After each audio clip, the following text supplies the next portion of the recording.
Fala pessoal, beleza? Vamos começar aqui então a nossa live de perguntas e respostas sobre a primeira aula da semana do concurseiro. Tá, perguntaram aqui se o método serve para quem quer policial civil. Galera, funciona da seguinte forma. Método de estudo, ele é uma coisa universal, tá? As pessoas confundem muito esse termo e perguntam: Ah, Rodrigo, mas seu método serve para isso, serve para aquilo? Eu não trabalho com material, eu trabalho com método. Por quê, Rodrigo? Porque material, pessoal, é algo extremamente particular seu. Se eu te indico material, se eu escrevo para você e eu mando uma coisa que você não gosta de ler, sabe o que vai acontecer? Você simplesmente não vai aprender esse material. Porque não é aquilo que você quer estudar, não é por onde você entende aquele material. E outra coisa, imagina você ter que preparar um material, e esse é o que eu fico mais bravo com os cursinhos, o mesmo professor dá aula para agente de polícia, para INSS, depois ele dá aula para magistratura, ou seja, ele não sabe direito qual é o viés daquele concurso. Então quem que é a pessoa que melhor conhece o concurso? Quem está estudando para aquele concurso? Aonde eu entro? Eu ajudo a pessoa a organizar os métodos de estudo, ajudo a pessoa a ter mais concentração, mais foco. Então assim, o método ele vai servir para qualquer coisa que vocês quiserem, beleza? Vamos lá, mais perguntas aí. Pode falar. Alguma dica em qual momento fazer os resumos, junto com a primeira leitura ou depois? Thaís, resumo funciona assim. Vamos falar de resumo, que é um tema legal. Bom, se você está estudando para concurso, você tem que seguir 3 passos essenciais. Quais são esses passos essenciais, professor? O primeiro deles, você tem que resumir aquilo que você está estudando. Por quê? Porque se você não resumir o que você está estudando, vai ser impossível você conseguir ter uma matéria menor do que você já tem. Então pensa no seguinte, eu vou ler um livro. A matéria que eu vou estudar é um livro. O livro tem 1000 páginas. Beleza. O que você tem que fazer com esse livro? Você tem que diminuir ele o máximo possível para que você consiga acessar a informação que tem dentro desse livro da maneira mais rápida possível. Então você vai ler o conteúdo maior e vai reduzir ele em um resumo, da maneira como você achar melhor o seu resumo. E aí você vai passar a fazer revisões nesse resumo. Por quê, Rodrigo? Porque a nossa memória ela é reconstruída toda vez que ela é novamente acessada. Então, quanto mais você reconstruir a sua memória sobre uma mesma informação, mais forte vai ficar aquela informação para você. Então, independente se você vai fazer uma leitura depois de 5 minutos, depois de 20 minutos, depois de um dia, de 7 dias, de 24 horas, você tem que fazer a tua revisão. Qual que é o que é aconselhado por todo mundo, através das pesquisas e tudo mais? Você fazer uma revisão de 24 horas, uma revisão de 7 dias, uma revisão de 30 dias. Mas isso não quer dizer que tem que ser assim, tá? Isso quer dizer só que é o aconselhável, porque a curva do esquecimento que foi se descobrindo, ela foi medida nesses pontos. Então, depois de 24 horas de estudo, quanto que eu lembro daquela informação? Bom, já perdi mais 70%, 60% do que eu estudei já foi embora. Se eu não fizer revisão, se eu não trabalhar de novo aquela informação. Mas lógico que isso tudo está relacionado a qual a qualidade do estudo que você fez anteriormente. Então, bom, posso fazer a revisão junto com a primeira leitura? Como eu gosto de ensinar meus alunos? Para fazer, no mínimo, 2 revisões do material que ele está produzindo. E cada vez que ele vai fazendo uma revisão desse material, ele vai reduzindo esse material para ficar mais rápido o acesso dele àquela informação. Tá? Então, é basicamente assim que funciona a revisão. Vamos encontrar mais perguntas aqui. Sou da área de saúde, seu método funciona para todo concurso? Ju, funciona assim, tá? Eu sei que quando você fala assim, funciona para qualquer coisa o seu método, não é que ele funciona para qualquer coisa, é que ele é um método de estudo. Hoje em dia eu utilizo técnicas de hipnose nesse método de estudo, eu utilizo uma técnica para você conseguir organizar o seu quadro de estudos, eu ensino como que você vai ler um edital. Os concursos públicos, eles seguem a mesma lógica, que não é diferente da lógica de uma prova de vestibular, que não é diferente de uma lógica da prova da OAB ou de qualquer outra prova que você for fazer. O detalhe do concurso público é que eu consigo acessar mais informação, porque o edital ele é muito mais completo, porque eu consigo acessar provas anteriores, tudo bem que nas outras também tenho, mas a forma como você vai estudar, ela vai ser a mesma, porque passa por pontos comuns, seja medicina, seja qualquer outra área, tá? Ela vai passar por pontos comuns. Lógico, cada carreira tem a sua peculiaridade. E é exatamente por isso que eu não gosto daquele material que serve para qualquer coisa, porque cada carreira tem sua peculiaridade. Imagina só, você ter que montar um planejamento para alguém de uma carreira da saúde. Aí seria inviável. Como que eu faço? Eu ensino a pessoa a andar sozinha. Eu vou ensinar ela como ela vai pescar o peixe dela. Seria mais ou menos essa a ideia aqui, né? Então, eu vou ensinar ela como ela monta o estudo dela em cima do edital que ela quer. Ela vai pegar o edital dela, eu vou ensinar ela a abrir o edital, vou olhar cada um dos pontos, cada um dos passos ali, para que ela consiga caminhar sozinha através desse método. Ela vai montar o próprio método dela. Essa é a ideia. Quando eu ensino você como faz, dependente de que concurso você for estudar, tá? Você vai aprender a montar sozinho o seu material. Estou na universidade, foco na OAB ou já começo a estudar para concurso? Essa pergunta é muito bacana, tá? E muita gente tem essa mesma dúvida. Olha, funciona assim. Depende do que você quer, tá? O seu concurso, ele vai precisar da OAB para alguma coisa? Você precisa ser advogado para alguma coisa? Rodrigo, eu vou precisar ser advogado porque eu vou estudar para uma carreira em que eu preciso OAB para passar naquele concurso. Aquele concurso exige OAB. Então, maravilha. Tem que ser o seu primeiro objetivo, então, passar na prova da ordem. Rodrigo, eu vou prestar um concurso que eu quero advogar para poder me manter. Enquanto eu advogo, eu vou prestando outros concursos. Você acha legal fazer OAB? Lógico que é legal você fazer OAB. E o primeiro objetivo seu tem que ser o estudo para OAB, tá? Uma coisa de cada vez. Foca no primeiro ponto. Agora, Rodrigo, eu vou prestar a prova para delegado. E delegado não vai me pedir a OAB. Então, eu posso estudar sem estudar para OAB, estudar direto para o concurso de delegado? Lógico que você pode, tá? O que eu acho mais eficiente para quem está na faculdade? Primeira coisa, se você está no começo da faculdade, esquece de estudar para OAB agora. Você vai pegar as matérias que caem no seu concurso, vai começar por um material extremamente fácil, que você entenda esse material e vai começar estudando por aí. Pegar uma coisa para te desbloquear das matérias mesmo. E vai estudando as matérias que caem lá naquele seu concurso lá na frente. Quando essas matérias chegarem na faculdade, você vai ter uma facilidade muito maior. Porque quando o professor dá uma aula, a ideia central de dar aula é que você já saiba o que o professor vai ensinar, que você esteja ali para ter um reforço daquela informação e poder fazer perguntas para o seu professor. Agora, se você não sabe o que perguntar, você vai ali completamente cru da matéria, vai ser muito mais difícil você aprender através do ensinamento de alguém. Então, você vai tirar muito mais proveito da sua faculdade fazendo isso. Quando você estiver lá no seu último ano, um ano e meio antes, ou 6 meses para a sua prova da OAB, você começa a fazer um estudo voltado para a OAB, tá? Aí vai ser muito, muito, muito produtivo. Mas lembra sempre de uma dica que eu dou para todo mundo, e para quem está inscrito na Semana do Concurseiro, eu mandei para vocês lá esse vídeo, espero que você tenha visto ele, que é a técnica do caderno perfeito. Tente ter só um material desde o começo da sua faculdade, seja se você estuda odontologia, medicina, engenharia, não importa. Mas tente ter só um material que você vai sempre melhorando esse material. A ideia é você construir realmente um material perfeito. Um material que vai poder ser usado para qualquer coisa lá na frente. Vai ser um material que você vai usar para estudar para o seu concurso depois. Então crie o melhor material possível e só vá deixando ele cada vez melhor. Essa seria a ideia inicial aqui. Simulados de provas anteriores são um bom método de estudo? Natália, eu considero isso essencial. É uma das coisas que eu falo na aula, até uma dúvida que eu olhei muito nos comentários que eu queria tirar de vocês aqui, que é a seguinte. Olha só, se você tem um método de estudo, que você faz questões após estudar. Rodrigo, tá errado isso? Eu não tenho errado e certo, tá, pessoal? Tem o que é mais produtivo e o que vai ser mais improdutivo para você. Eu acabei de estudar uma matéria, acabei de estudar direito administrativo. Princípios. Aí eu vou lá e respondo 20 questões de princípios. Isso vai servir para eu reforçar o que eu estudei? Até que vai. É a melhor forma? Não é. Porque você vai gastar muito tempo fazendo 20 questões da matéria que você acabou de estudar, que vai ser uma coisa que você vai acertar muitas questões porque está muito fresco na sua memória. Isso não vai servir como métrica. Se você está fazendo essas questões como teste para o seu concurso, isso não vai servir. Isso não serve como métrica, isso não serve como teste para o seu concurso, isso só serve para você rever a matéria que você já viu. E como ela está muito colada, a informação está muito fresca. Então, até para uma revisão da matéria, uma consolidação, ela não é boa. Para que ela serve? Para você checar se o que você acabou de ler, você entendeu. Só para isso, mais nada, tá? Qual é a melhor forma que eu acho de fazer questões? Essa que você citou. Quando a gente faz um simulado, a gente está treinando diversas coisas. Primeiro ponto, o seu simulado ele não pode ser um simulado falso. Ah, Rodrigo, então eu vou fazer 20 questões no domingo. Se sua prova for de 20 questões, ok. Agora, se sua prova é de 100 questões e vai demorar 5 horas, você vai colocar um relógio do seu lado, começar a fazer as questões, imprimir a prova, imprimir gabarito e simular exatamente o dia da sua prova. E, de preferência, exatamente o mesmo horário que a prova comumente é aplicada. Para que isso, Rodrigo? Para que você consiga se acostumar a fazer provas desse jeito. No dia da sua prova, você vai ter estímulos de perguntas de matérias diferentes, você vai ter que ficar 5 horas ali sentado fazendo aquela prova. Se você não está acostumado com esse batidão, quando você chegar no concurso, você vai sentir a pressão, você vai sentir o cansaço na hora de fazer essa prova. E aí não adianta você tentar lá na hora reaver sua energia e tudo mais, porque vai ser difícil. Agora, pode perceber, quanto mais prova o concurseiro faz, melhor ele fica. É como as pessoas que querem, por exemplo, falar em público. Qual é o melhor jeito de falar em público? Falando em público. Quanto mais você falar em público, melhor você vai ficar. Então, se você vai falar em público e só espera o momento do júri, vamos supor, para você ir lá fazer o júri, vai ficar ruim. Agora, se você faz um júri por semana simulado, no final do ano você vai ter muito mais experiência do que quem só faz na realidade. Então, a ideia é essa, você simular mesmo. Você colocar ali, em cada um dos simulados, todas as coisas, todos os elementos que tem numa prova comum, tá?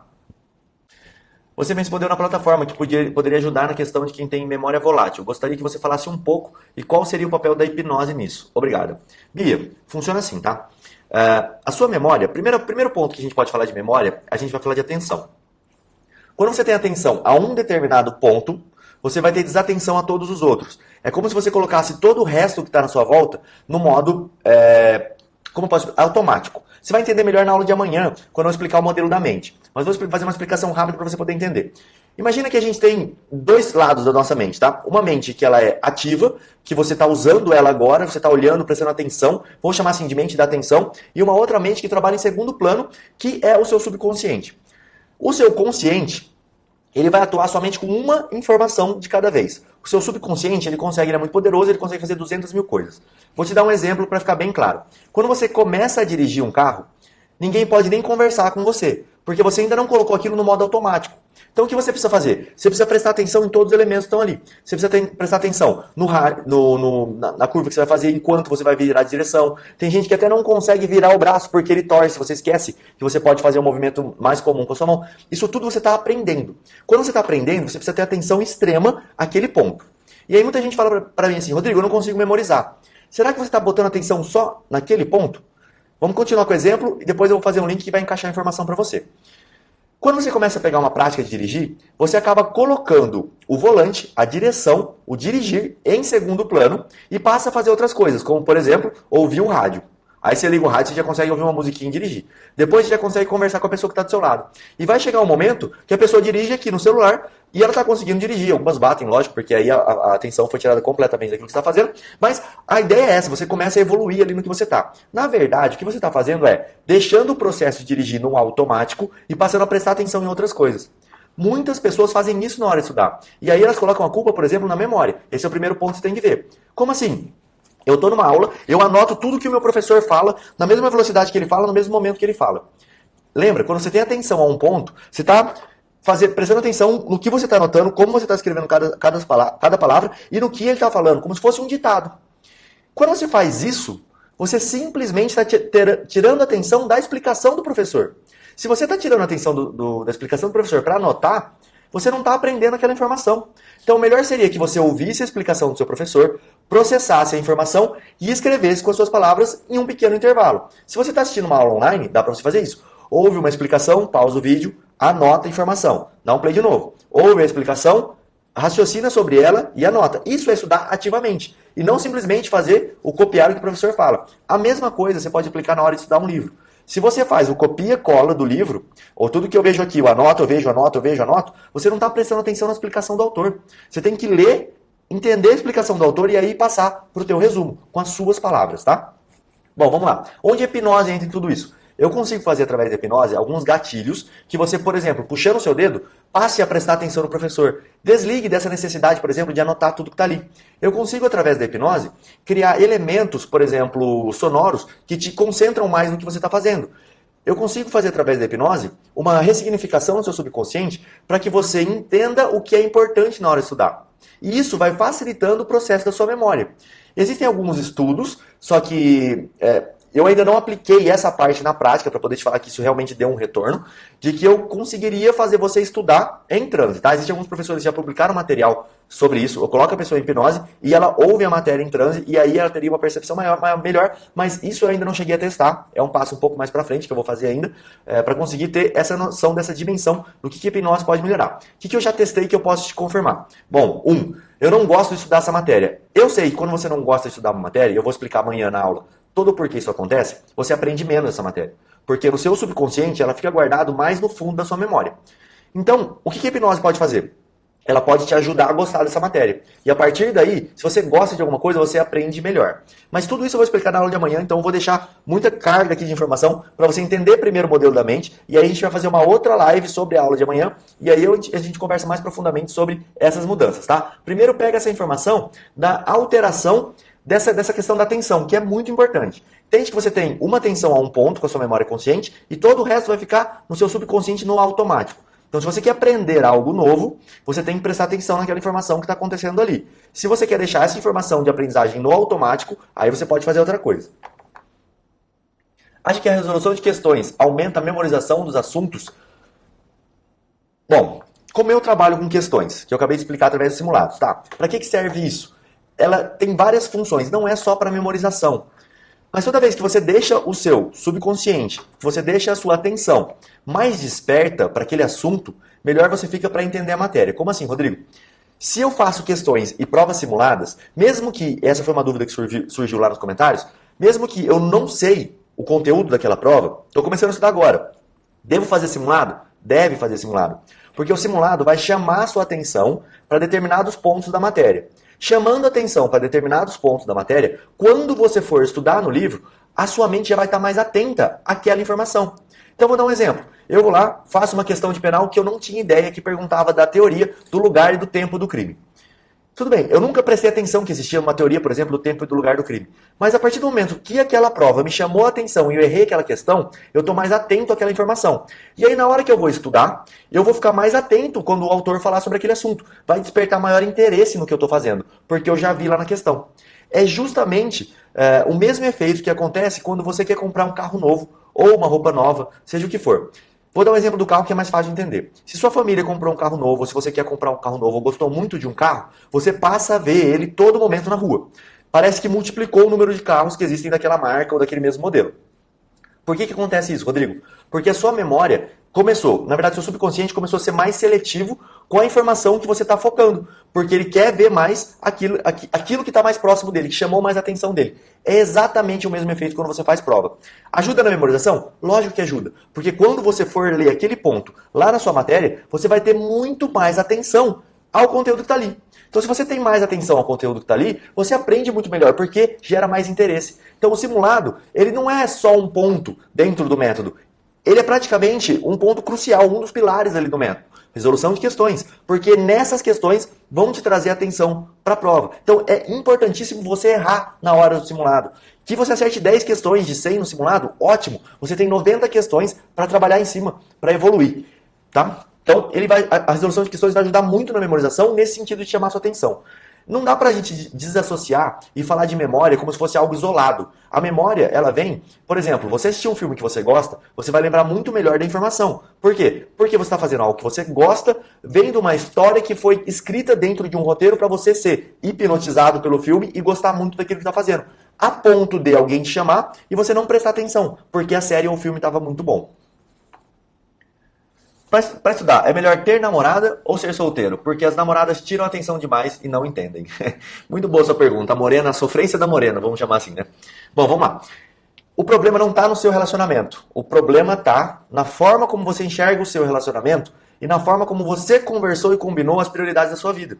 Não adianta você querer estudar 24 horas por dia. Eu fiz isso. Eu estudava 12 horas por dia e posso te contar que das minhas 12 horas, se 6 horas eram altamente produtivas, era muito. Eu acho que se eu pudesse tirar líquido, umas 4 horas de estudo bem estudado saíam dessas 12 horas. Então, no fundo, você fazer essa abstinência da sua vida social por completo, não estou falando que você tem que sair para beber todo dia.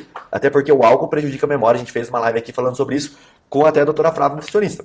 Então, não é para você sair beber todo dia, tá? Mas o relacionamento com a sua família, com seus amigos, é importante para oxigenação também. Para você desligar um pouco daquele assunto que você está focado e deixar o seu subconsciente fazer o entendimento dessa informação. Então, assim, não atrapalha de maneira nenhuma o teu relacionamento. Ele vai atrapalhar se ele for algo que está sendo que não está em coerência para você. Agora, se sua namorada ou seu namorado não entende que você está estudando para concurso público, se não te apoia, aí é uma questão de você rever o teu relacionamento. Senta com a sua família, com o seu namorado, sua namorada, explica, olha, de tal hora a tal hora eu estou estudando, minha prioridade agora, nesse horário, é fazer isso. De tal hora a tal hora, eu vou ter o meu convívio com você. E a partir desse momento a gente pode aproveitar e tudo mais, tá? Então, a importância não está em ter ou não ter a namorada, mas sim como você enxerga, como você passa por essa relação. É muito mais importante. E aí, a hipnose pode ajudar também você desligar, porque eu sei que quando você está com um problema de relacionamento e tenta estudar, o que acontece? O efeito inverso. Você acaba, na hora de olhar lá e estudar, a sua necessidade, isso é chamado de pirâmide de Maslow, a gente vai conversar amanhã sobre esse assunto, na aula 2. A pirâmide de Maslow, ela exige que você faça algumas prioridades até você chegar no que você realmente quer. A primeira delas, fisiológica. Então, se você está com vontade de ir no banheiro e tenta estudar, a vontade de ir no banheiro não vai deixar você estudar direito. E assim, depois vem o relacionamento e aí por diante. Mas amanhã eu vou falar mais na pirâmide de Maslow. Como estudar português? Respondendo questões de concurso. Quando erro muitas questões, dá vontade de desistir. Rafael, a ideia é justamente inversa. Quando você erra muitas questões, você tem a chance de ter a métrica correta para saber onde melhorar. Qual ponto você está errando. Português, você estuda da mesma forma que você estuda qualquer outra matéria. Por quê? Como português vai ser cobrado na sua prova? Eu vejo muita gente com dúvida em informática. Como eu estudo informática? Porque eu sei mexer muito bem no computador, mas na hora que eu vou fazer uma questão de informática, eu erro na prova. Por que que isso acontece? Galera, é muito simples. Isso acontece porque você tenta estudar computação da maneira como você faz na prática, mas não é assim. Você tem que estudar computação da maneira como eles perguntam nas provas. Você tem que estudar português da maneira como eles perguntam nas provas. Se a estrutura da frase é importante para o seu concurso, a estrutura da frase que você tem que estudar. Como é que eu vou saber isso? Fazendo provas, fazendo simulado, olhando as provas anteriores, olhando os tópicos que tem dentro do seu concurso e entendendo como que o examinador fez aquela pergunta. E aí é muito importante você se passar por examinador e começar a perguntar para as pessoas justamente o que... elaborar questões mesmo. E ver se o seu raciocínio está coerente com o teu examinador. Você vai ter que procurar então uma matéria que seja coerente para o teu concurso. Porque português, lá para a magistratura é cobrado de uma forma, para o Ministério Público é cobrado de outro, para a Defensoria de outro. Então não existe uma resposta correta. Existe assim, qual concurso você quer prestar? Por isso que não dá para fazer estudo para mais de um concurso, que foi uma das coisas que eu falei na aula 1. Se você não assistiu a aula 1, volta lá e assiste. Foco num concurso é importantíssimo. Não só para você ter mais qualidade no seu estudo, mas também para você entender o que o seu examinador vai perguntar. Porque cada concurso vai ser perguntado de uma certa forma.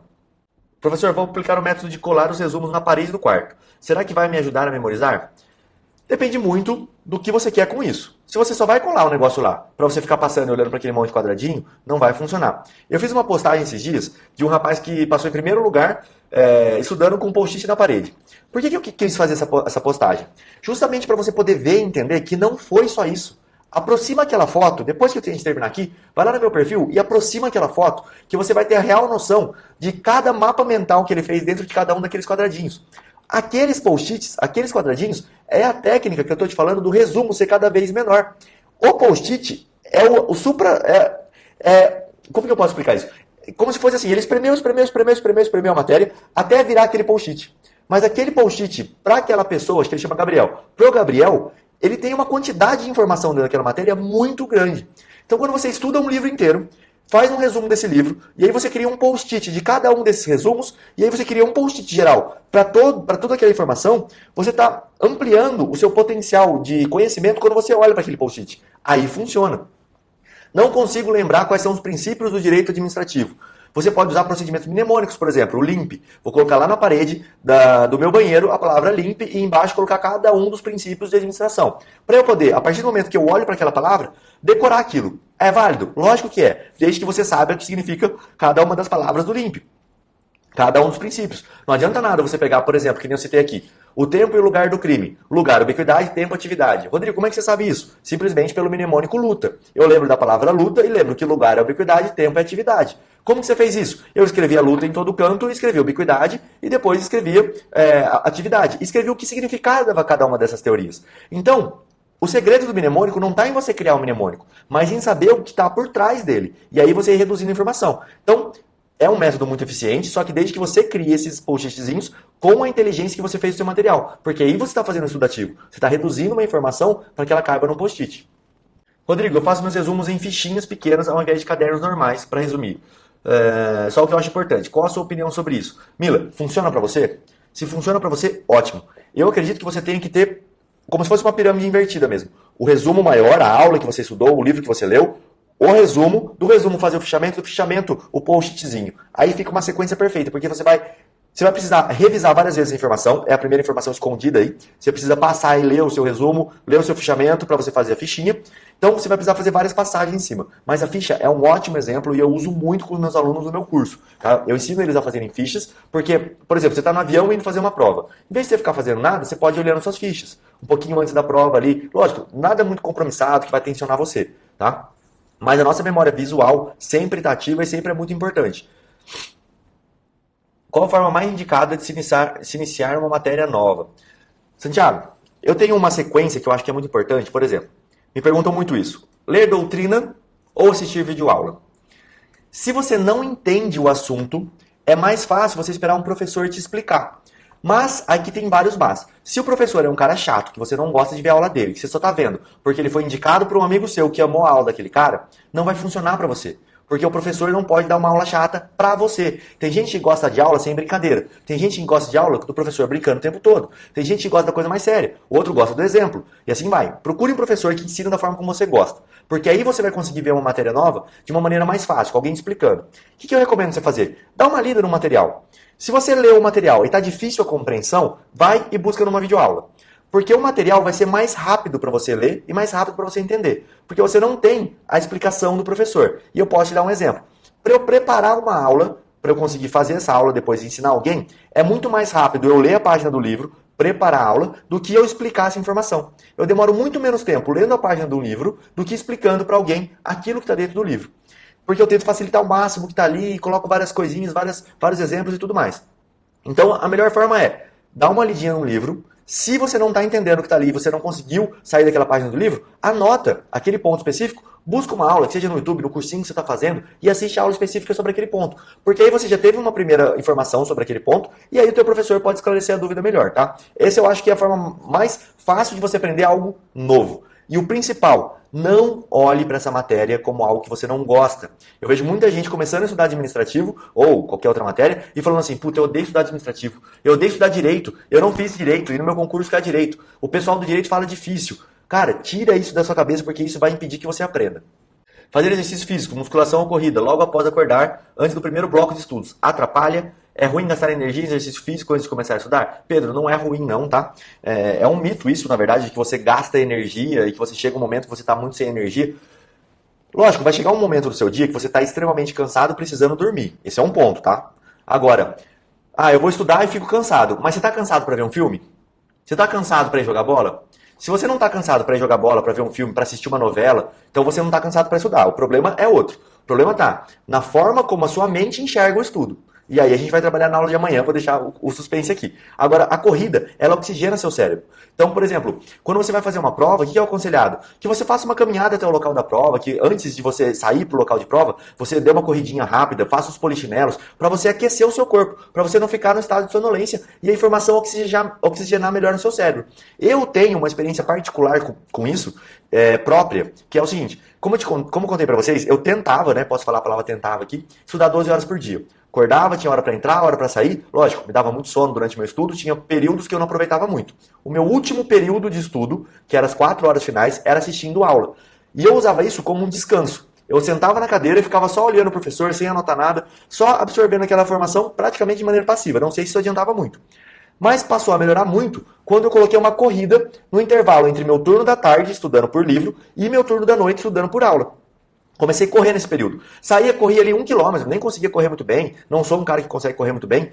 Nesse período que eu comecei a correr ali, eu percebi que eu chegava no cursinho muito mais disposto para poder estudar, para poder entender a informação que estava ali. Então, isso me ajudava muito. Mas, lógico, é uma questão particular de cada um. Exercício físico não pode parar nunca, tá? Não tem aprovação que justifique a perda de vida, a perda de qualidade. Eu vejo pessoas engordando na hora de estudar, pessoas que começam a desenvolver problemas de pressão alta, problemas diversos, quando na verdade devia ser o oposto. Não existe um estudo muito bom sem você cuidar da sua mente, sem você cuidar da sua saúde. A alimentação é muito importante, todas essas áreas são muito importantes. Então, ajuda assim. Tá fazendo bem para você? Testa. Você conseguiu aprender melhor com o cérebro mais oxigenado? Então, ótimo. Vai lá e faz sua corrida, tá? Hipnose para não pensar em festas e se concentrar para os estudos. Exatamente aí. Messias, isso a hipnose pode ajudar muito, tá? Para na hora que você pensar na festa, te dá mais vontade de estudar. Por quê? Isso é condicionamento. É sugestão. Se você aceita a sugestão, aceita esse condicionamento, vai acontecer. Com a hipnose é mais rápido e mais fácil, porque a conversa é direta com o seu subconsciente, direto onde está a sua crença. Qual a frequência que você aconselha fazer revisões? Eu falei um pouquinho disso já no começo da live. Depende muito do método que você está usando. O que é um método? Um método é uma sequência de técnicas que você aplica para melhorar o seu estudo. Não existe um método igual ao outro, porque nem todo mundo aplica todas as técnicas que existem. Se você coloca lá uma técnica, por exemplo, o Pomodoro. Tem gente que estuda com Pomodoro, tem gente que não gosta. Se você tirar o Pomodoro de um método, ele já é outro método. Então, um método é uma sequência de técnicas. Dentro dessa sequência de técnicas, você tem que ter a frequência de revisão. Se você não tem isso, esse não é um bom método. Como eu faço com meus alunos? Eles revisam de 2 a 3 vezes. É que É muito complexo para explicar para vocês, mas mais ou menos, eles revisam de 2 a 3 vezes. Não tem um período certo, porque é muito relacionado com o ciclo de estudos que eles estão fazendo e com o material. O ideal seria você fazer um material maior, depois você resumindo e deixando ele cada vez menor, e assim por diante. Vou te dar o que os estudos falam. Revise uma vez depois de 24 horas, uma vez depois de 7 dias e uma vez depois de 30 dias, no mínimo. Se você fizer esses 3 períodos de revisão, você está indo muito bem. Rodrigo, quer dizer que isso então é o correto? Se eu fizer isso, eu vou aprender toda a matéria? Não. Isso quer dizer que a curva do esquecimento, depois eu vou anotar aqui, eu vou colocar uns stories para vocês, deixa eu até anotar agora para não esquecer, que às vezes eu falo aqui na aula e eu esqueço. Eu vou colocar nos stories para vocês o mapa da curva do esquecimento. Você vai lá e olha, e você vê a frequência que é, tá? Já anotei aqui, já deixei um lembrete para mim. Terminando, eu vou subir pro meu stories a curva do esquecimento. Para você evitar que a curva do esquecimento aconteça e mantenha o seu desempenho aqui em cima, você vai fazer a revisão dessa forma. Mas lembrando, não sei qual é o seu método de estudo. Você tem que encaixar a revisão dentro do seu método de estudo. Tem gente que fala para mim, Rodrigo, eu estudo a semana inteira e deixo sábado e domingo para eu fazer a revisão. Isso está errado? Não, isso não está errado. Funciona para você? Está te dando resultado? Então continua assim. O importante é você fazer a revisão. Também faço resumos em folhinha e coloco na parede para eu ler toda vez que olho. Será que funciona? Aline, funciona, porque você está recriando a memória, você está revisando. A memória ela é construída através da repetição. Como eu falei já no começo, toda vez que você repete uma memória, ela é reconstruída. E toda vez que isso é reconstruído, o caminho fica mais forte. Imagina, olha, o melhor exemplo do mundo. Imagina uma trilha. Você vai fazer uma trilha. Você abriu aquela trilha recentemente, então você cortou as árvores, fez a trilha bonitinha. Se você não passa por ali, o que acontece? O mato vai fechando aquela trilha. Só que se você passa todo dia pelaquela trilha e vai ajeitando ela, o que acontece? A trilha vai ficando cada vez mais forte. É exatamente igual ao processo da sua memória. Se você passa diversas vezes por aquela informação, você fica cada vez com ela melhor na sua mente. Vamos lá. A caminhada ajuda, certo? Traz relaxamento, reduz a ansiedade, ok? Exatamente isso, Vânia. Acabei de falar sobre esse assunto, tá? Lógico que sua pergunta foi feita antes. Minha grande dificuldade é o sono. Por isso me chamou a atenção o seu método. Nessa semana, você vai abordar esse assunto especificamente? Vou sim. Na aula de amanhã, a ideia é explicar para vocês o porquê que você sente sono na hora de estudar. Tá? Uma das coisas que eu vou falar é o modelo da mente. Eu vou te explicar como sua mente funciona e por que o sono vem em determinados momentos, tá? A hipnose pode te ajudar com isso? Pode sim. A gente pode criar gatilhos e... como que eu posso chamar disso? Condicionamentos que funcionam como um looping. Quanto mais eu estudo, mais disposição eu tenho, mais energia eu sinto. E quanto mais energia eu sinto, mais eu tenho vontade de estudar. E eu criando esse looping dentro do seu subconsciente, instalando esse programinha, é a mesma coisa que você fazer algo que você tem muito prazer, que você gosta muito. Parece que o tempo não passa, parece que aquilo você pode fazer o dia todo. Lógico, pessoal, sempre existe o esgotamento físico. Não dá para trabalhar com esgotamento físico. Lembra da pirâmide de Maslow? O esgotamento físico está na base da pirâmide. Se você tem necessidade de sono, se você precisa dormir, porque você está acordado desde as 3 horas da manhã ou virou 2, 3 dias, não tem como você estudar. Porque uma das primeiras coisas que tem que resolver é o sono. Uma noite bem dormida de sono é essencial para qualquer método de estudo. Inclusive a hipnose pode ajudar no sono também. Professor, no primeiro vídeo você falou para começar os estudos antecipados. Porém, você acha possível, com o método, conseguir aprovação após a publicação do edital? Olha, eu acho difícil alguém te prometer isso. Falar assim, olha, com o meu método, abrindo o edital você vai passar. Por quê? Eu não sei qual é a bagagem prévia que você está trazendo. Eu sei que você pode melhorar muito, tá? Determinados pontos que podem sim te levar à aprovação. Isso com certeza. Vou dar um exemplo. Dentro do meu curso, eu abordo até como chutar. Por quê, Rodrigo? Isso é cientificamente comprovado? Não, isso não é cientificamente comprovado. Mas se você conseguir uma questão chutando de uma maneira mais lógica, e às vezes você precisava de uma questão, você consegue passar. Então, assim, um método pode te ajudar? Pode. Se você quiser, eu conto pra você a história do Leonardo, que é um dos meus alunos, que mandou, que eu acho que fez o feito mais incrível que eu já vi. Ele conseguiu ser aprovado na segunda fase do exame da ordem, que é dificílima, estudando 3 dias. Aí eu falei, Leonardo, como é que você fez isso, cara? Ele falou assim, olha, eu peguei as técnicas que você ensina, uma delas da proporcionalidade, fiz um estudo das provas anteriores, olhei o que mais estava caindo, peguei 3 peças, estudei essas 3 peças muito bem estudadas, olhei as questões, lógico, o Leonardo foi um bom aluno na faculdade, ele já tinha uma bagagem, tá? Mas esse estudo específico para a segunda fase, ele fez dessa forma. Caiu uma das peças, 3 que ele tinha estudado, e aí ele conseguiu passar, não com notão, ele vai contar isso para vocês durante a semana, como é bem legal a história dele, mas olha só, ele pode falar que usando o método ele conseguiu passar no OAB estudando 3 dias? Ele pode falar isso. Mas lógico que existe todo um cenário envolvido. E se não cai a peça que ele estudou? Se não cai a peça que ele estudou, ele estava ferrado, entendeu? Para não falar coisa pior. Porque ele usou um método extremamente arriscado. Deu certo com ele? Deu. Eu já preparei alunos que queriam estudar dessa forma como você está falando. Então, vamos fazer um estudo focado quando saiu o edital. Beleza. A prova era da FCC, eu não lembro exatamente qual era o concurso de defensoria. Focamos nisso que você está falando. Por isso que eu odeio fazer estudo assim, tipo, fazendo um acompanhamento individualizado para uma prova específica, para um concurso específico. Eu gosto de ensinar como eu faço isso, como eu monto esse esse estudo, porque aí você faz para qualquer prova. Você não fica dependente de mim. A ideia é deixar você independente para você poder construir plano para qualquer concurso. Mas vamos lá, vou te dar esse exemplo. Na época, o cursinho que eu trabalhava seguia esse método. Então a gente desenvolveu uma técnica certeira para esse concurso, que era, o concurso só cobrava questões, letra de lei. Só cobrava letra de lei. Então eu falei, eu e mais professores estudamos os concursos anteriores, falamos, ótimo, letra de lei. Bom, ensinamos os alunos a fazerem isso, material, letra de lei, estudar como letra de lei. O que acontece? Quando bateu na prova daquela pessoa, aquele concurso específico, a banca mudou e começou a pedir conteúdo jurisprudencial, conteúdo de doutrina. O que aconteceu com os alunos? Todo mundo estava perdido. E aí o que acontece com essas pessoas? Elas pagaram um treinamento voltado para um curso específico e elas não sabem produzir esse material, elas não sabem criar. Elas têm que comprar um novo concurso. E isso gera esse looping que eu estou te falando. Ela tem que comprar de novo, um novo curso para preparar ela para uma outra prova. Então, eu não gosto dessas coisas assim, eu vou fazer um estudo voltado para a próxima prova da magistratura. Isso pode funcionar? Lógico que pode funcionar.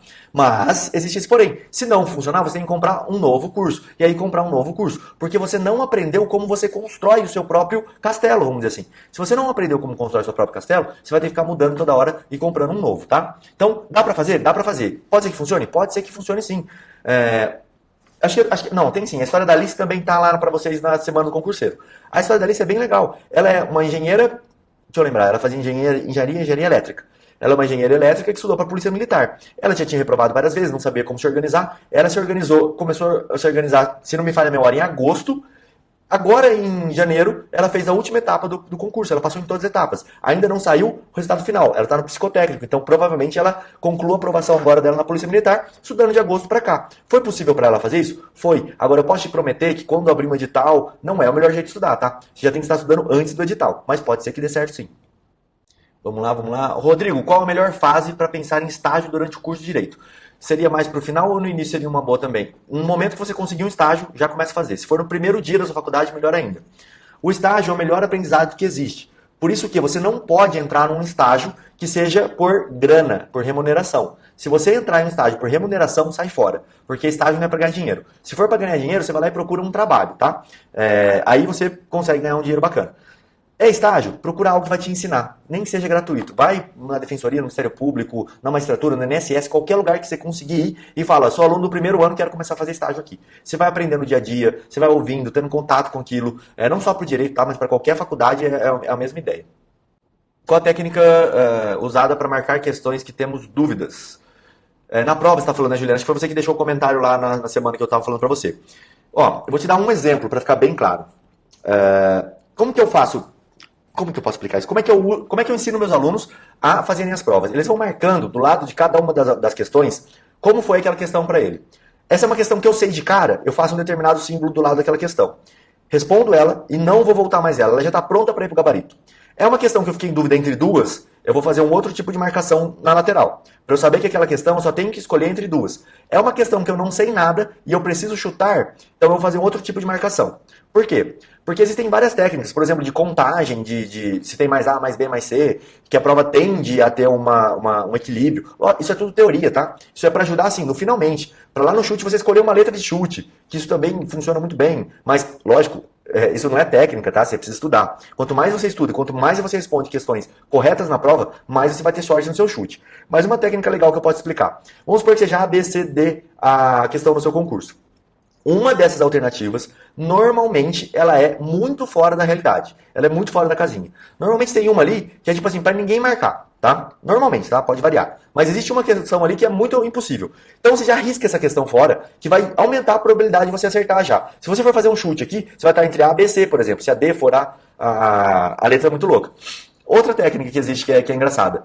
Normalmente, a letra A da questão, o examinador ele constrói, e eu já sei porque eu já fui examinador, já fiz prova, então eu já sei como mais ou menos a galera pensa. Se eu for fazer uma pegadinha, a tendência é que se você colocar a letra que é pegadinha na letra a pessoa começa a ler como a questão, a B, a C e a D.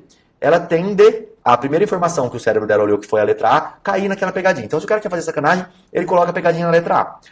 Professor, então toda vez que eu for marcar uma letra A, eu tenho que ficar esperto? Não faça isso, porque senão você vai ficar paranoico, como eu ficava às vezes na prova. Qual que é a melhor coisa? Começa a ler de baixo para cima. Aí você saiu fora de qualquer pegadinha que o examinador queira fazer com você. Leu a questão, começa a ler da E, ou a D, a C, a B, a A. Pronto, já vai facilitar o processo de você entender aquela questão. Estou utilizando um método Pomodoro com intervalo de 30 minutos a cada 2 horas estudadas. Estou fazendo errado? Alessandro, você sente que você não está aproveitando as 2 horas? Essa é a pergunta. Por que você está falando isso, Rodrigo? O método do Pomodoro ele foi desenvolvido não no Brasil e não para estudar para concurso. Ele foi desenvolvido em pessoas que estudavam em universidades. Pegaram um número X de alunos numa universidade e perguntaram para eles de quanto em quanto tempo vocês perdem a atenção na hora que vocês estão estudando para uma prova. E esses alunos, eles começaram a marcar e falar assim, olha, eu perco a atenção em 25 minutos, eu perco a atenção em 30. A média, a curva média. Lembra aquela história da curva média? A curva média é 25 minutos de estudo. A gente não está falando de concurseiro e a gente não está falando de pessoa que estuda todo dia. Estamos falando de universitários. A curva média de desatenção nesses casos era em 25 minutos. Então, qual é a ideia do Pomodoro? 25 minutos de estudo, 5 minutinhos de intervalo. Depois você volta para fazer mais um Pomodoro de 25 minutos com mais 5 minutos de intervalo. Isso é a média. Se você começou a estudar assim, você vai perceber que você estuda muito mais atento nesses 25 minutos, porque esses 5 minutos de intervalo faz com que o seu corpo relaxe e sua atenção volte para o material ali, sem você precisar de hipnose, sem você precisar de nada. Só que começa a chegar um ponto que você fala assim, pô, eu aguentava mais estudar mais um pouco, ainda estava muito concentrado aqui. Porque você começa a acostumar com aquilo, seu corpo começa a acostumar com aquilo, assim como tudo na vida o corpo acostuma. Então você passa a aumentar o Pomodoro para 50 minutos com 10 de intervalo. Ah, eu já estou acostumado. Aí você pode chegar a fazer 2 horas com 30 minutos, sem problema nenhum. A pergunta é, você consegue estudar concentrado assim ou está chegando no final dessas 2 horas e você tem sono? Quando eu estudava, como eu estudava muito, se eu tivesse só lendo o material, e eu estudei assim também, por isso que eu falo pra você que não é a melhor forma, eu não conseguia ficar nem 30 minutos estudando, que já me dava sono. Se eu estudasse fazendo resumo, fazendo um estudativo, de olhar a doutrina, pensar o que eu entendi sobre aquele ponto, anotar o que eu entendi, eu ficava 2 horas de boa, tá, estudando. Tô falando Rodrigo, tá? Professor, tem possibilidade de eu fazer a auto-hipnose para aumentar a concentração e entrar em transe? Ou eu consigo controlar o tempo da hipnose? Eu não entendi muito bem a sua pergunta, tá? Vou tentar responder aqui, Lucas. Toda hipnose é uma auto-hipnose. Tudo que você faz sobre hipnose, ela é uma auto-hipnose. Por quê? Porque eu dependo da tua colaboração para me ajudar na sugestão. Então, é como se tivesse 50% do trabalho. Os meus 50% é te ensinar o caminho e fazer as sugestões corretas. O seu 50% é aceitar a sugestão ali. Existem gatilhos, inclusive, que você consegue exercitando, puxar o dedo, por exemplo, e entrar em transe sozinho. E sair do transe sozinho também. Só que você precisa da sugestão. Como que é feito normalmente esse processo? Eu penso, eu quero ser mais concentrado, eu quero ser mais concentrado, eu quero ser mais concentrado, entro em auto-hipnose, fico repetindo essa informação e saio da auto-hipnose. Ou você pode fazer isso através de áudios que você mesmo prepara com sugestões. É mais ou menos assim, existe uma linguagem específica para conversar com o subconsciente. Vou te dar um exemplo. A palavra não, que é o chamado phrasing, você usa um não numa palavra, normalmente o seu subconsciente não interpreta essa palavra. Então se você fala assim, eu não vou mais sentir sono, você não está dando a informação correta para o seu cérebro, tá? Então, tem que tomar muito cuidado só na forma como você vai fazer a sugestão. Mas dá sim para você fazer a auto-hipnose e se resolver através de vídeos do YouTube, por exemplo, dá para você fazer. Mas só toma cuidado com a qualidade do que você está fazendo, quem é a pessoa que está construindo, se ela entende de aprendizagem, se ela passa pelo mesmo que você. Tem um amigo que diz que a hipnose ele consegue lembrar de uma aula que você nem prestou atenção, mas que está no seu subconsciente. Vini, não tem como eu te afirmar isso, tá? Apesar de, eu já fiz diversos testes com meus alunos e eles lembram exatamente do que eles leram. Eles conseguem visualizar, na hora que estão em transe, o caderno deles e ler um pedaço da matéria ali.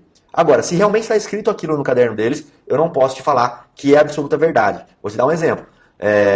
Quando a gente faz terapia através da hipnose, a pessoa ela viaja nas memórias dela, tá? Isso é chamado de regressão. Então eu posso ir para trás dentro da memória dessa pessoa.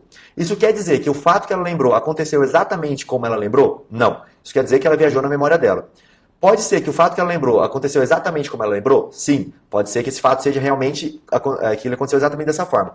Mas eu não consigo aprovar para você através de evidências, através de ciência, que a pessoa na regressão lembra exatamente do que aconteceu. O que eu consigo te provar eu já fiz diversas regressões que a pessoa volta para um determinado...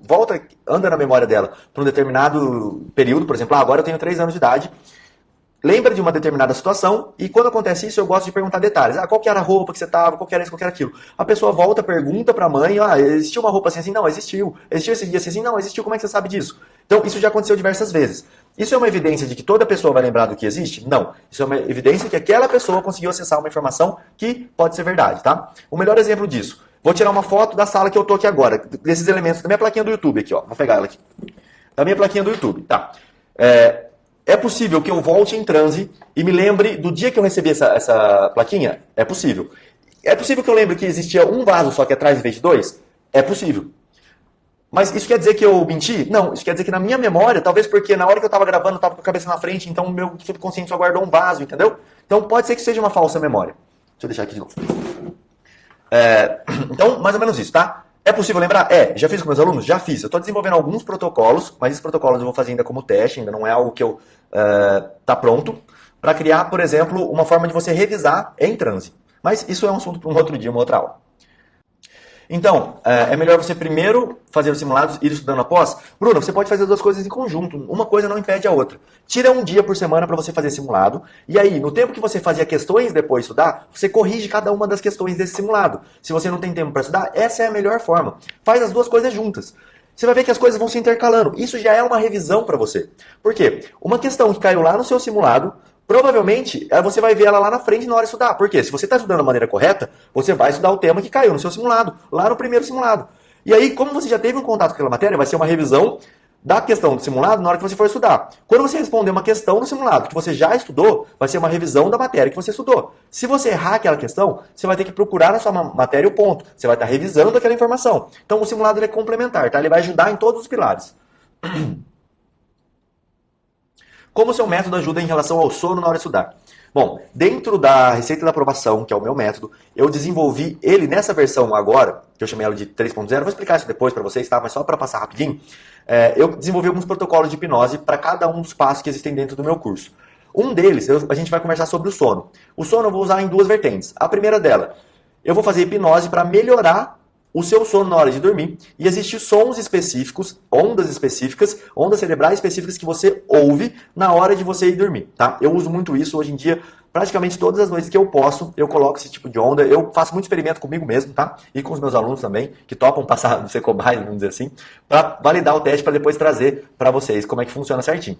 Então, essas ondas específicas, eu estou criando isso para você dormir melhor. Primeiro ponto, dormindo melhor, você tem uma retenção melhor da matéria, porque é no momento que você dorme que você faz a seletividade da informação. E o segundo ponto é criar gatilhos específicos para que o sono vá embora na hora de estudar.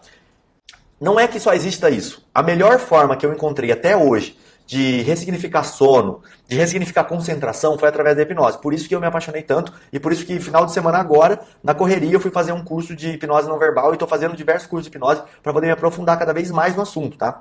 Faz praticamente quase 2 anos que eu estudo sobre esse assunto e é uma coisa que me apaixonei e estudo quase todos os dias, assim como aprendizagem. E eu testo muita coisa. Então, funciona muito bem e foi a melhor ferramenta que eu já achei. Galera, tá me avisando que falta 2 minutos aqui pra gente terminar a nossa live no Instagram, vai cortar. Vamos fazer o seguinte, eu vou responder mais uma questão, aí eu vou encerrar, tá? Bom, já sei, vou falar sobre uma coisa que eu vi ali, Ritalina. Última resposta rapidinho. Não toma nenhum medicamento sem ir no teu médico. Não aceita, como que eu posso dizer? Ai, fugiu o nome.